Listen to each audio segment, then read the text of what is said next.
Salam jumpa sahabat Rema yang terkasih. Hari ini Sabtu 29 Juli 2023. Bersama gereja kita memperingati Santa Marta, Maria, dan Lazarus. Mulanya pada tanggal ini gereja hanya memperingati Santa Marta saja. Namun Paus Fransiskus pada tanggal 2 Februari 2022 menambahkan saudara perempuan dan laki-lakinya, yakni Maria dan Lazarus, untuk diperingati bersama dengan Santa Marta. Mengapa demikian? Paus Fransiskus melihat bahwa Maria dan Lazarus juga ikut memperlihatkan kesaksian mereka dalam Injil, yakni saat Maria menyambut Tuhan yang datang ke rumah mereka dan bagaimana Maria mendengarkan pengajaran Tuhan dengan penuh iman dan ia sungguh mengimani kebangkitan dan kehidupan kekal.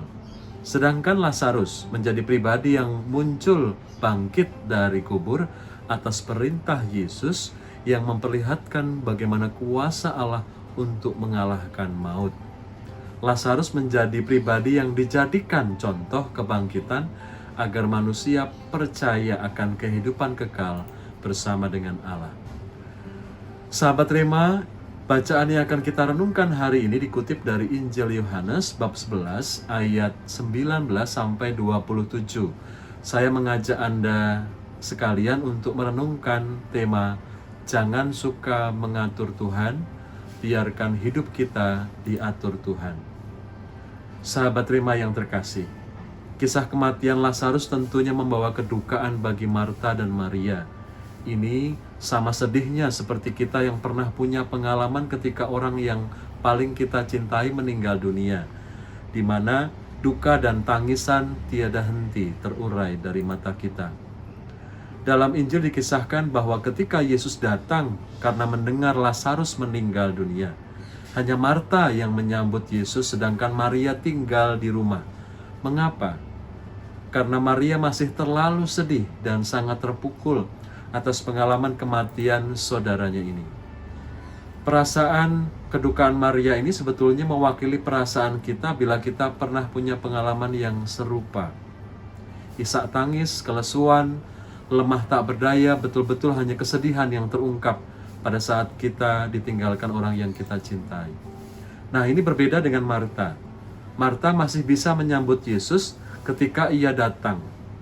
Namun, Marta hanya melontarkan kata-kata. Apa yang dilontarkan? Nada kecewaan di sini yang dilontarkan oleh Marta. Apa katanya? Tuhan, sekiranya Engkau ada di sini, saudaraku pasti tidak akan mati. Tetapi Engkau tahu bahwa Allah akan memberikan kepadamu segala yang Engkau minta daripadanya. Nah, saudara-saudara, di sini jelas ada nada kekecewaan dari kata-kata Marta. Marta terbawa pada perasaan manusiawinya. Ia kecewa dengan Tuhan karena Yesus tidak segera datang ketika Marta dan Maria sudah memberi kabar kalau Lazarus itu sakit keras. Meskipun ada ungkapan iman di situ yang diungkapkan oleh Marta. Pertanyaannya adalah mengapa Yesus baru datang ketika Lazarus sudah meninggal? Bukankah Yesus bisa datang ketika mendengar berita Lazarus sakit sehingga di situ Yesus bisa menyembuhkan Lazarus yang sedang sakit berat? Nah, sesungguhnya Yesus memang dengan sengaja menunda kedatangannya saat Lazarus masih sakit, sebab Yesus mau mengajarkan kepada banyak orang tentang kemahakuasaan Allah pada hidup manusia melalui peristiwa Yesus yang membangkitkan Lazarus. Maka apa yang hendak kita renungkan dalam peristiwa ini? Saudara-saudara, Yesus mengajarkan kepada kita cara beriman kepada Allah.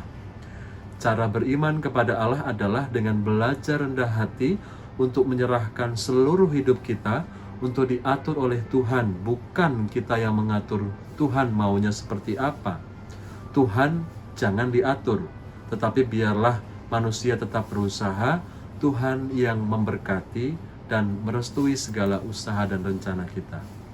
Sahabat Rema, sebagai manusia lemah, saya mengundang Anda, mari kita belajar untuk tidak bersungut-sungut, tidak menghujat, tidak mempersalahkan orang lain atau situasi ketika hidup kita dianggap kurang beruntung. Berusahalah sungguh-sungguh dan ikhlas hati dalam setiap pekerjaan tangan kita. Biarlah Tuhan yang akan membuat segala pekerjaan tangan kita hidup menjadi sempurna pada waktunya. Berhentilah untuk mengatur Tuhan.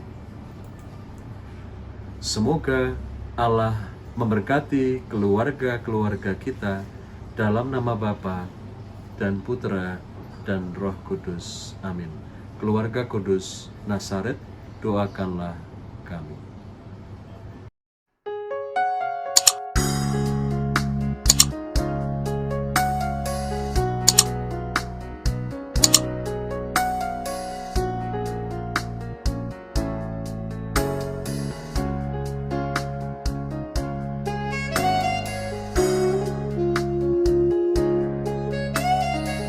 Sahabat Rema, sampai jumpa dalam program berikutnya.